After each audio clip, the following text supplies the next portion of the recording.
Good morning to all. Topic for today is endocrine glands. तो सबसे पहले हम देखते हैं एंडोक्राइन ग्लैंड्स होते क्या हैं। तो जिस तरह से हमारी बॉडी में डिफरेंट सिस्टम्स मौजूद हैं जो कि हमारी बॉडी की नॉर्मल फंक्शनिंग में हेल्प आउट करते हैं, इस तरह से हमारी बॉडी में एक और सिस्टम भी मौजूद है जिसको हम बोलते हैं एंडोक्राइन सिस्टम। अब एंडोक्राइन सिस्टम में डिफरेंट ग्लैंड्स मौजूद हैं जो कि हमारी बॉडी में डिफरेंट केमिकल्स, जिनको हम हार्मोन्स का नाम भी देते हैं, वो रिलीज़ करते हैं। अब ये केमिकल्स जो हैं वो डक्टलेस भी हो सकते हैं, मतलब ये डिफरेंट ग्लैंड्स जो हैं वो उसको डायरेक्टली ब्लड के अंदर भी ट्रांसफ़र कर सकते हैं, और डक्ट ग्लैंड भी हो सकते हैं जो प्रॉपर चैनल के थ्रू जो है वो हमारी बॉडी में रिलीज़ होते हैं डायरेक्टली उस पार्ट में जहाँ पे उनकी रिक्वायरमेंट होती है। तो ये था कुछ इंट्रोडक्शन एंडोक्राइन ग्लैंड्स के बारे में। अब हम देखते हैं कुछ इम्पॉर्टेंट एंडोक्राइन ग्लैंड्स और उनकी फंक्शनिंग क्या है वो हम देखते हैं। तो सबसे पहले हम बात करते हैं पिट्यूटरी ग्लैंड की। तो पिट्यूटरी ग्लैंड जो है वो ब्रेन के हाइपोथैलेमस में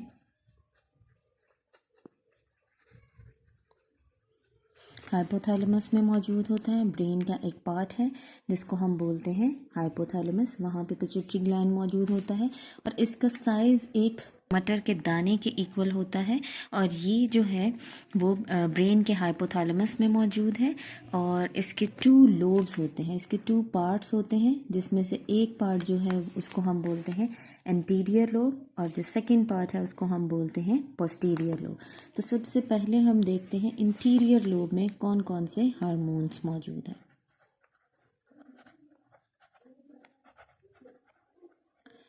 तो इसका पहला हार्मोन जिसके बारे में हम स्टडी करेंगे वो है सोमैटोट्रोफिन।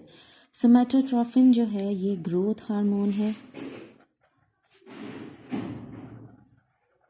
जो हमारी बॉडी की नॉर्मल ग्रोथ जो है उसमें हेल्प आउट करता है, और इसकी प्रोडक्शन जो है वो हमारी एज के मुताबिक बहुत ज़्यादा इम्पॉर्टेंट है। अगर ये ग्रोथ एज में ये हार्मोन जो है वो रिलीज़ हो रहा है तो उसकी वजह से हमारी बॉडी की जो ग्रोथ है वो नॉर्मल होगी। ठीक है, तो सोमैटोट्रोफिन बेसिकली एक ग्रोथ हार्मोन है जो कि हमारी बॉडी की नॉर्मल ग्रोथ में हेल्प आउट करता है।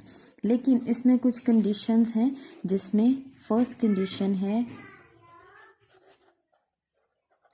डवाफिज्म क्या है कि जिसमें ये सोमैटोट्रोफिन या ग्रोथ हार्मोन जो है वो हमारी ग्रोइंग एज में अगर डिक्रीज हो जाए या इसकी प्रोडक्शन जो है वो कम हो जाए तो उसकी वजह से क्या होगा कि बॉडी की नॉर्मल ग्रोथ नहीं हो पाएगी और जो पर्सन है उसकी हाइट जो है या उसकी ग्रोथ जो है वो बहुत ही लेस होगी या बहुत ही छोटी रह जाएगी। तो इस कंडीशन को हम बोलते हैं डिवाफिज्म, जिसको हम अपनी ज़ुबान में बोने का नाम भी देते हैं कि ऐसे पर्सनस को हम क्या बोलते हैं, बोना।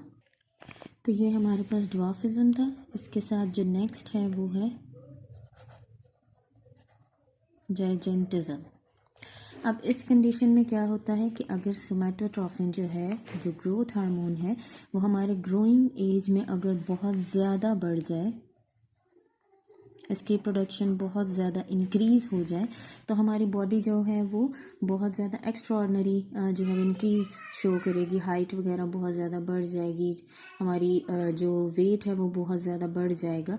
तो हम थोड़े से जो है वो नॉर्मल ग्रोथ से अगर हम ज़्यादा ओवरवेट हैं या हाइटेड हैं तो वो कंडीशन जो है वो हमारे पास जाइजेंटिज्म है। ठीक है, तो ये भी एक नॉर्मल कंडीशन नहीं है जिसमें सोमैटोट्रोफिन जो है वो नॉर्मल ग्रोथ से नॉर्मल रेंज से अगर ज़्यादा प्रोड्यूस हो रहा है। थर्ड कंडीशन क्या है,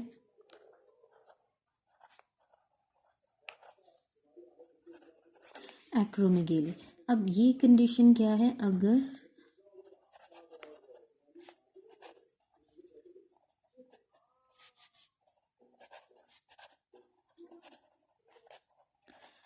ग्रोथ एज के बाद अगर सोमैटोट्रोफिन जो है वो इसकी प्रोडक्शन इंक्रीज़ करे, मतलब जो एज नॉर्मली जो है वो 20-25 तक हमें ग्रोथ एज का बताया जाता है, तो अगर इस एज के बाद जो है वो सोमैटोट्रोफिन जो है वो किसी भी वजह से अगर इसकी प्रोडक्शन इंक्रीज़ हो रही है तो उस कंडीशन को हम बोलते हैं एक्रोमेगेली।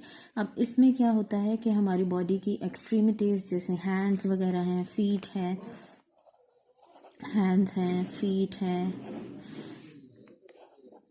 इसके अलावा जो है वो जॉ बोन है। तो हमारी बॉडी के पार्ट्स जो हैं वो इंक्रीज़ करना शुरू कर देंगे और उसकी वजह से हमारी जो लुक है वो एक एबनॉर्मल लुक जो है वो हमें नज़र आएगी। ठीक है, तो ये हमारे पास था सोमेटोट्रोफिन के बारे में, जिसको हम ग्रोथ हार्मोन बोलते हैं, जो कि नॉर्मली हमारे ग्रोइंग एज में प्रोड्यूस होता है। लेकिन अगर ये कम अमाउंट में प्रोड्यूस हो तो उसको हम बोलते हैं डिवार्फिज्म। अगर ये ग्रोथ एज में ही ज़्यादा अमाउंट में प्रोड्यूस हो उसको हम बोलते हैं जायजेंटिज्म। और अगर ये ग्रोथ एज के बाद प्रोड्यूस हो उसको हम बोलते हैं एक्रोमेगाली। इसी का सेकंड हार्मोन हम देखते हैं, जिसको हम बोलते हैं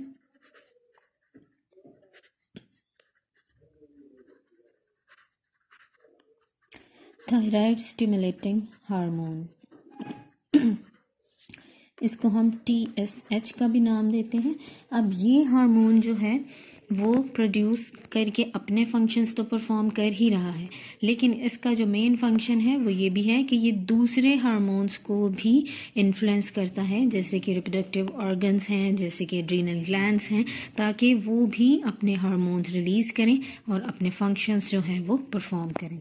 तो ये था हमारे पास इंटीरियर लोब के बारे में। अब हम देखते हैं पोस्टीरियर लोब जो है उसका क्या काम है। तो पोस्टीरियर लोब जो है इसका पहला हार्मोन देखते हैं हम वैसोप्रेसिन। इसका क्या काम है?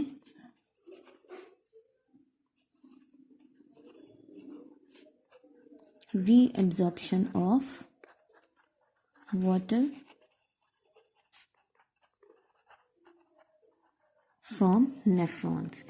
तो हमारे पास जो वैसोप्रेसिन का हार्मोन है ये पिट्यूटरी ग्लैंड के पोस्टीरियर लोब में प्रोड्यूस होता है और इसका काम होता है कि उसने वाटर को रीअब्जॉर्ब करना है नेफ्रॉन से। नेफ्रॉन क्या होता है? किडनी के सेल्स हैं जो कि किडनी के अंदर मौजूद होते हैं और ये रीअब्जॉर्प्शन ऑफ जो वैसोप्रेसिन है रीअब्जॉर्प्शन ऑफ वाटर करता है। अब इसकी प्रोडक्शन किस तरह से होती है? अगर हमारी बॉडी के अंदर वाटर जो है उसकी अमाउंट बहुत कम है तो वैसोप्रेसिन क्या होगा? बहुत ज़्यादा अमाउंट में। If amount of water is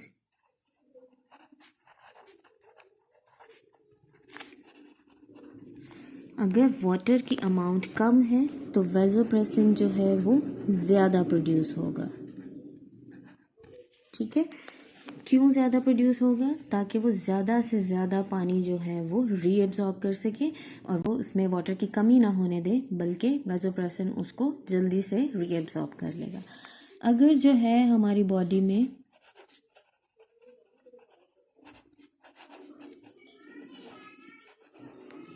अगर हमारी बॉडी में ज़्यादा पानी मौजूद है तो उस कंडीशन में क्या होगा कि वैसोप्रेसिन जो है वो कम अमाउंट में प्रोड्यूस होगा, ताकि बॉडी में से एक्स्ट्रा वाटर जो है वो रिमूव हो जाए और उसको रीअब्जॉर्प्शन की ज़रूरत ना महसूस हो। अब ये तो थी हमारे पास नॉर्मल कंडीशन, लेकिन अगर स्पेशल कंडीशंस देखते हैं कि बॉडी में वाटर तो ज़्यादा है लेकिन वैसोप्रेसिन जो है वो कम अमाउंट में प्रोड्यूस हो रहा है। अगर ये कंडीशन हो जिसमें वाटर बॉडी में ज़्यादा है लेकिन वैसोप्रेसिन कम है और रीअब्जॉर्प्शन जो है वो इतनी ज़्यादा नहीं हो रही, तो हमारी बॉडी में से जो वाटर है वो बहुत ज़्यादा रिमूव होगा। बार बार जो है वो हमें वॉशरूम जाना पड़ेगा और उसकी वजह से जो है वो बॉडी में से बहुत ज़्यादा जो मिनरल्स हैं और वाटर जो है वो हमारी बॉडी में से एलिमिनेट हो जाएगा। तो उसकी वजह से इस कंडीशन को हम बोलते हैं डायबिटीज़ इंसिपिडस, जिसकी वजह से हमारी बॉडी में से मिनरल्स और वाटर जो है वो एलिमिनेट हो रहे हैं क्योंकि वैसोप्रेसिन जो है वो नॉर्मली प्रोड्यूस नहीं हो रहा। ठीक है, तो इस कंडीशन की वजह से हमारी बॉडी में वाटर की कमी भी हो सकती है और इसको हम बोलते हैं डायबिटीज़ इंसिपिडस। जो इसमें सेकेंड हार्मोन है वो है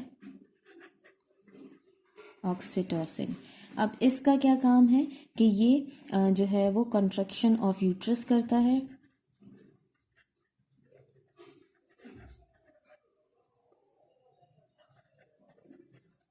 इसके अलावा मिल्क प्रोडक्शन।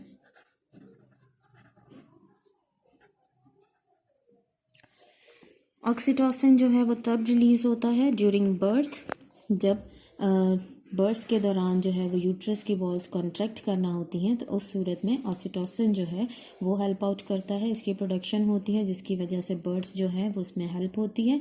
इसके अलावा मिल्क प्रोडक्शन जो है उसमें भी ऑक्सीटोसिन जो है वो हेल्प आउट करता है। तो ये हमारे पास था पिट्यूटरी ग्लैंड, जिसके हमने सबसे पहले देखी लोकेशन जो कि हाइपोथैलेमस थी। इसका साइज़ जो है वो एक मटर के दाने के इक्वल, इसके 2 लोब्स हैं। इसके अलावा इसमें इंटीरियर लोब और पोस्टीरियर लोब के कुछ हार्मोन्स हमने देखे हैं, उनकी प्रोडक्शन किस तरह से है और वो किस तरह से वर्क करते हैं। नेक्स्ट ग्लैंड जो है वो है थायराइड ग्लैंड, और ये नेक रीजन में मौजूद होता है और इसको हम लार्जेस्ट ग्लैंड का भी नाम देता है। इसके अलावा इसका हार्मोन जो है वो है थायरॉक्सिन।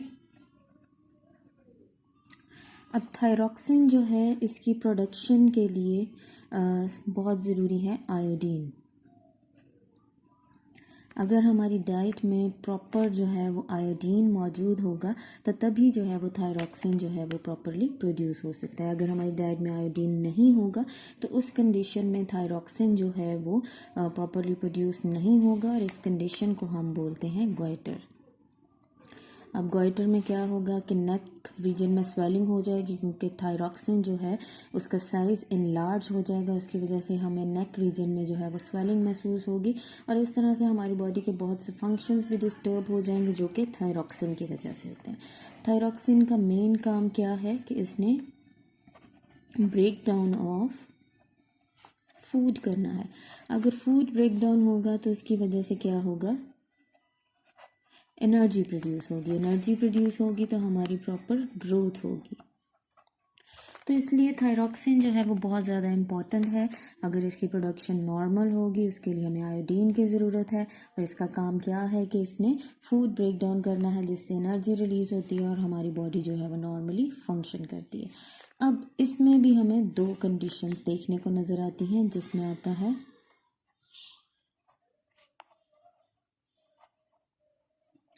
हाइपोथायरॉयडिज्म और